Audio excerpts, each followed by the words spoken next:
For most of human history, the artist was never truly alone. Behind every great painting, every celebrated manuscript, every masterpiece that survived the centuries, there was almost always an invisible presence standing just outside the frame. A patron, a court, a church, a powerful institution quietly shaping the boundaries of what could be created. We often romanticize the past as an age of pure genius, imagining figures like Leonardo da Vinci or Michelangelo as completely free minds, guided only by inspiration. But the historical reality is far more complex and far more revealing. The artist of the past was brilliant, yes, but rarely independent. Creativity flourished, but almost always under watchful eyes. And yet, when we look at the modern world, it is tempting to believe that everything has changed. Today's writers and artists appear to stand in a radically different landscape. No king commissions their work. No pope dictates the subject of their paintings. No aristocratic court controls their livelihood. With a laptop, a tablet, or even just a phone, a creator can theoretically reach millions. The barriers seem to have fallen. The gates appear open. For the first time in history, the artist looks free. But is that freedom real? Or has the system simply changed its shape? This question becomes more unsettling the closer we look, because while the visible chains of patronage may have weakened, new and subtler pressures have quietly taken their place. Where Renaissance artists once navigated the expectations of courts and churches, modern creators often find themselves navigating something far more diffuse and harder to confront.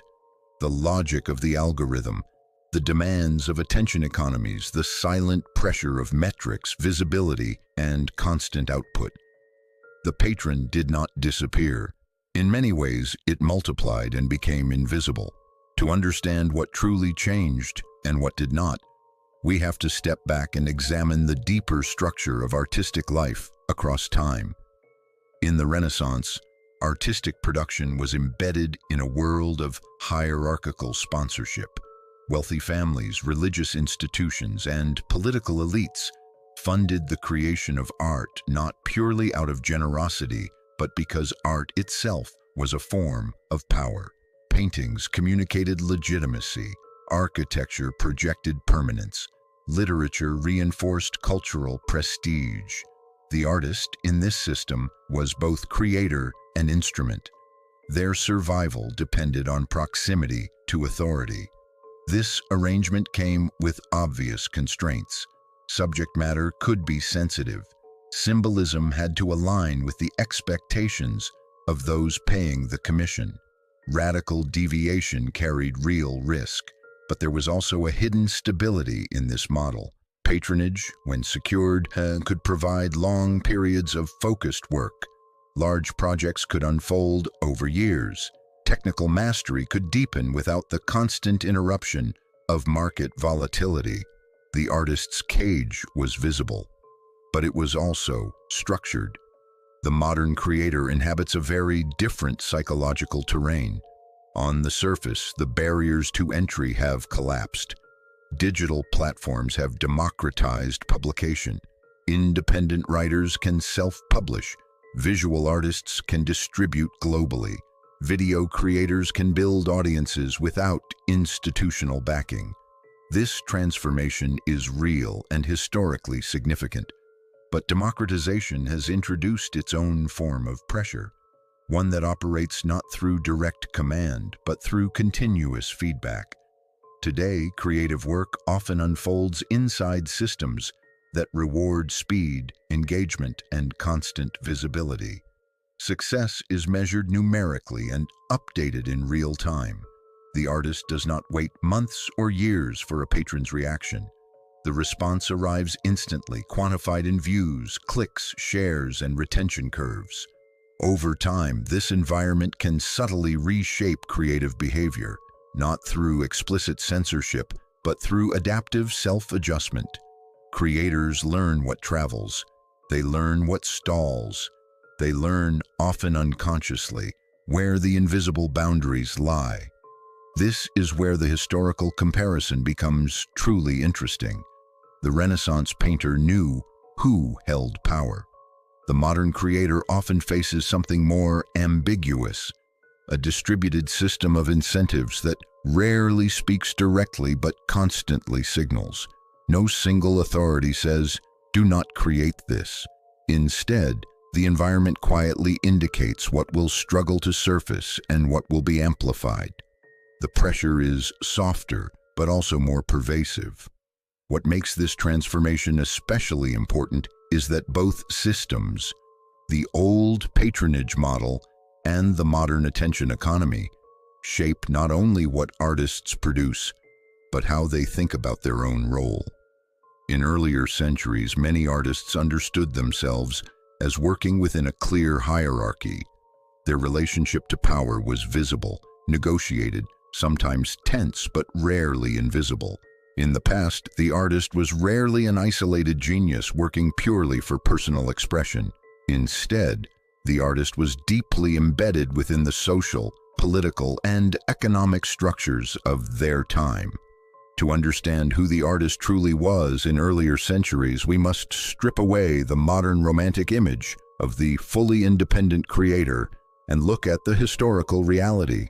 The artist of the past was, first and foremost, a skilled professional operating inside systems of patronage, hierarchy, and obligation. In many pre-modern societies, artistic production was closely tied to power. Kings, emperors, noble families, and religious institutions were the primary sponsors of creative work. Paintings decorated palaces and churches. Sculptures reinforced political legitimacy. Manuscripts preserved religious and philosophical authority. Art was not only aesthetic, it was functional. It communicated status, faith, and control. As a result, the artist often worked less like a free agent and more like a highly respected specialist serving specific institutional needs. This did not mean artists lacked creativity or originality. On the contrary, many of history's greatest innovations emerged within these constraints. But their freedom operated within negotiated boundaries. A Renaissance painter, for example, might experiment boldly with technique, composition, or symbolism, yet the overall subject matter was frequently determined by the patron. Religious themes, mythological scenes, and commissioned portraits dominated not purely because artists preferred them, but because these were the works that powerful sponsors were willing to fund. Economic reality reinforced this structure. Before the modern art market and mass reproduction, sustaining a livelihood through purely independent creation was extremely difficult. Materials were expensive. Large works required time and workshop support. Without patronage, many artists simply could not survive professionally. Securing a powerful sponsor often meant the difference between obscurity and sustained productivity. This created a relationship that was both enabling and limiting at the same time. The social identity of the artist was also different from today's perception. In many periods, artists were considered skilled craftsmen rather than autonomous intellectual celebrities. Guild systems in medieval and early Renaissance Europe regulated training, production standards, and workshop organization. Young artists apprenticed under masters, learning technique through long, disciplined practice. The path to recognition was gradual and institutional, not viral or sudden. Mastery was expected to precede fame. Yet there was a paradox at the heart of the pre-modern artist's life. While their material survival often depended on satisfying patrons, the greatest artists learned how to work creatively within those constraints. They embedded subtle innovations inside traditional forms. They pushed technique forward while outwardly fulfilling commissions. Some navigated court politics with remarkable sophistication, balancing obedience with quiet experimentation.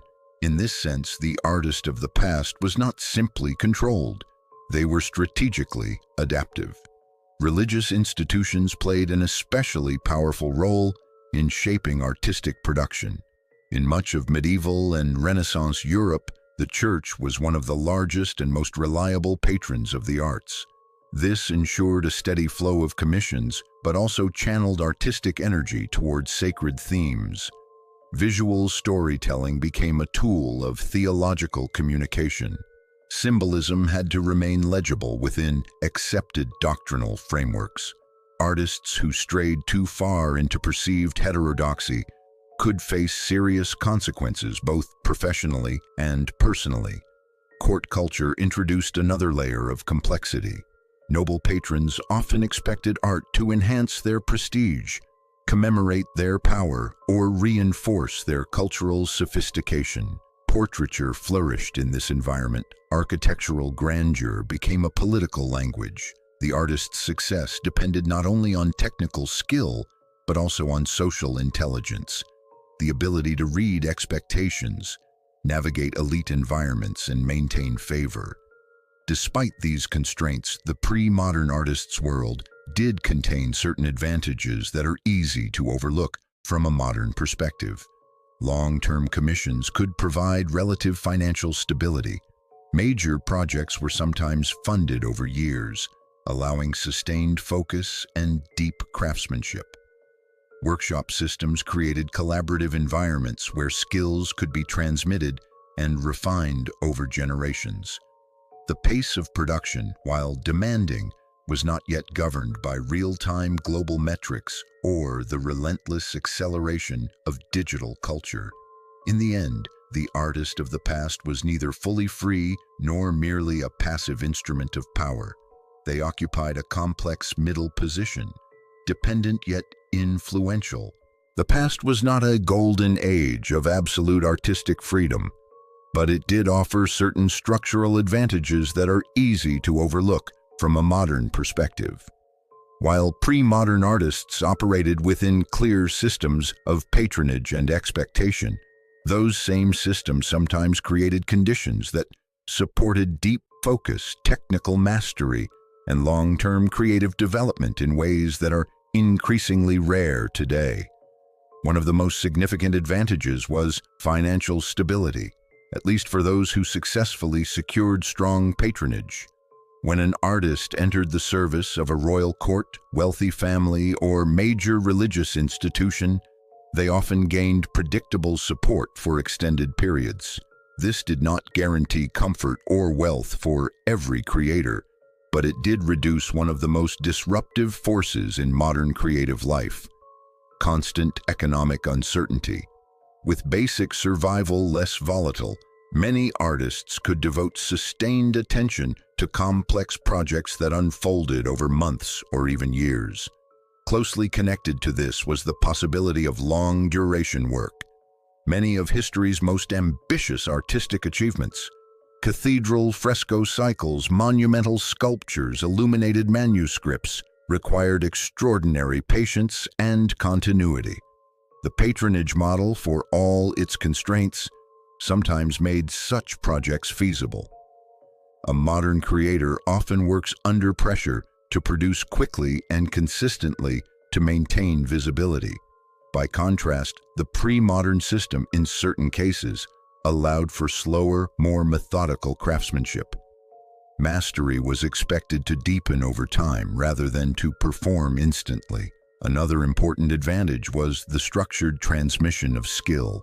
Guilds, workshops, and apprenticeship systems created environments where technical knowledge was carefully cultivated and passed down.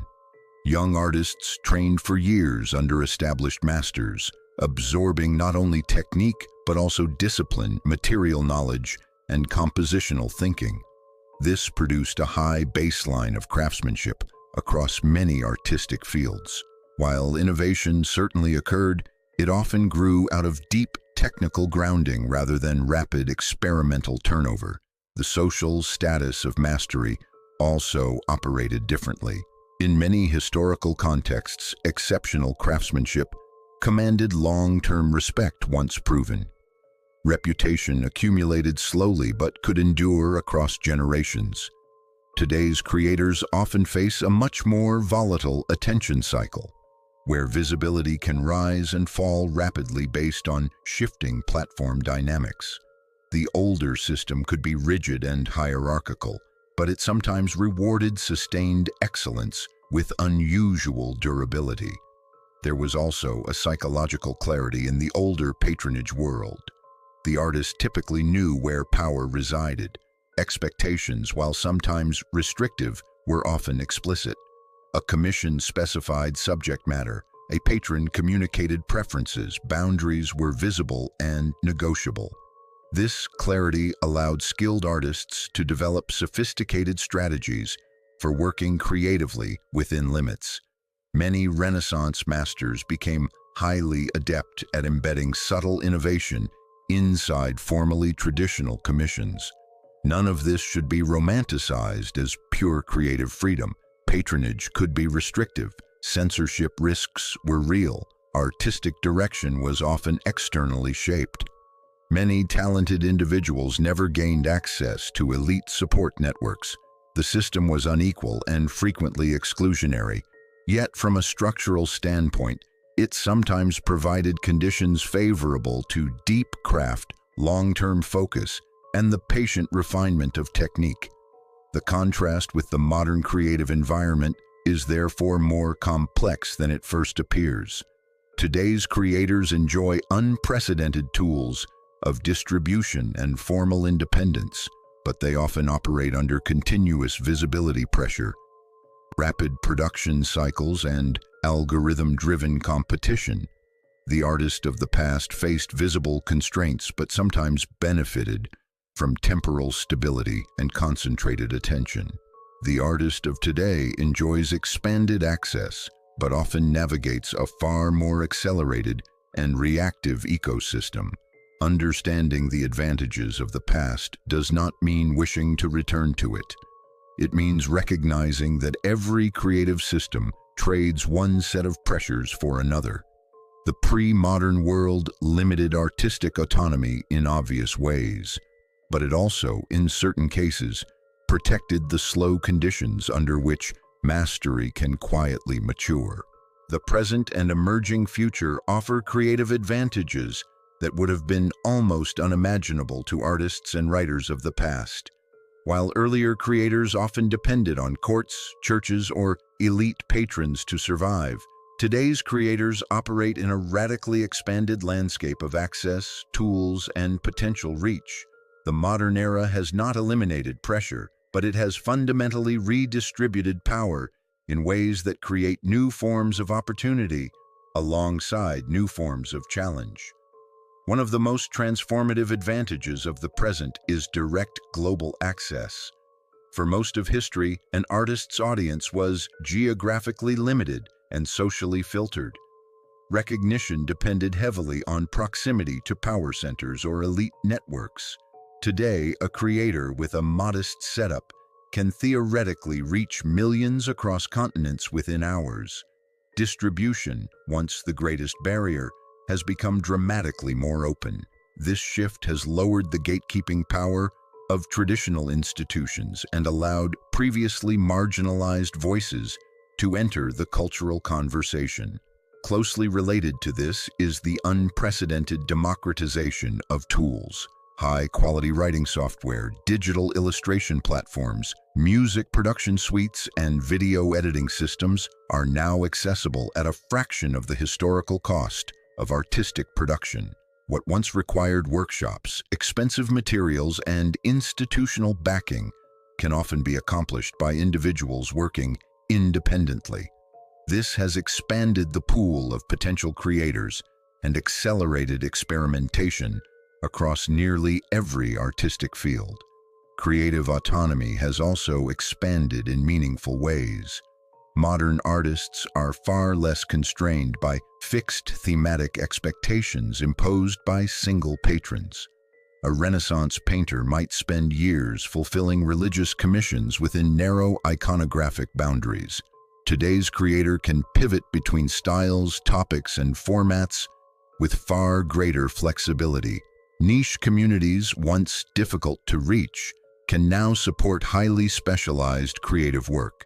This has enabled the flourishing of subcultures, independent publishing movements, and experimental media forms that would have struggled to survive in more centralized patronage systems. Speed of iteration is another defining advantage of the contemporary environment. Modern creators can test ideas rapidly, receive feedback quickly, and adjust their approach in near real time. This feedback loop, while sometimes stressful, can also accelerate learning and skill development when used strategically. Artists are no longer required to wait months or years for institutional validation before refining their direction. Monetization pathways have also diversified. Beyond traditional commissions or gallery representation, creators today can combine multiple income streams: subscriptions, digital products, crowdfunding, merchandise, licensing, and platform revenue. While income volatility remains a challenge, the structural dependence on a single powerful sponsor has weakened in many creative sectors. This diversification provides a form of resilience that earlier artists often lacked.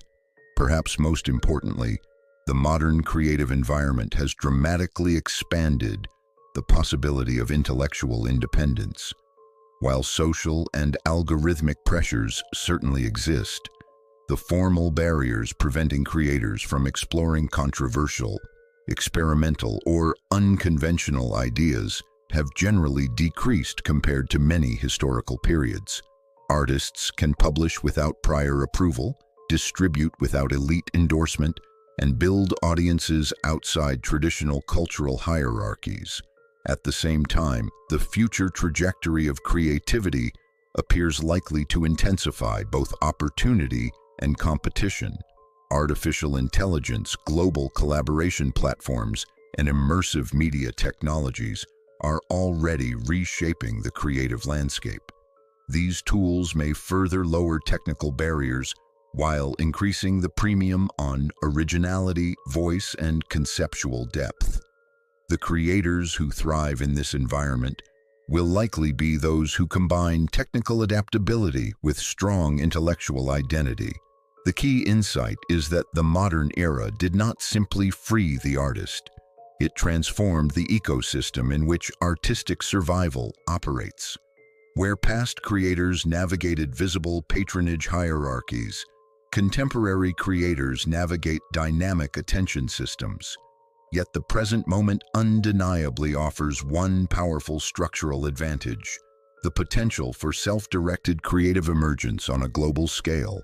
Never before have so many individuals possessed the tools, access, and potential reach to create and share their work with the world. The challenge of the modern and future creator is not gaining permission to create. It is learning how to remain distinctive, focused, and intellectually grounded within an environment of overwhelming possibility. In the end, the tools have changed, but the creative struggle remains. If you enjoyed this deep comparison, subscribe to the Enigmatic Veil for more hidden insights into art, history, and the forces shaping creators today.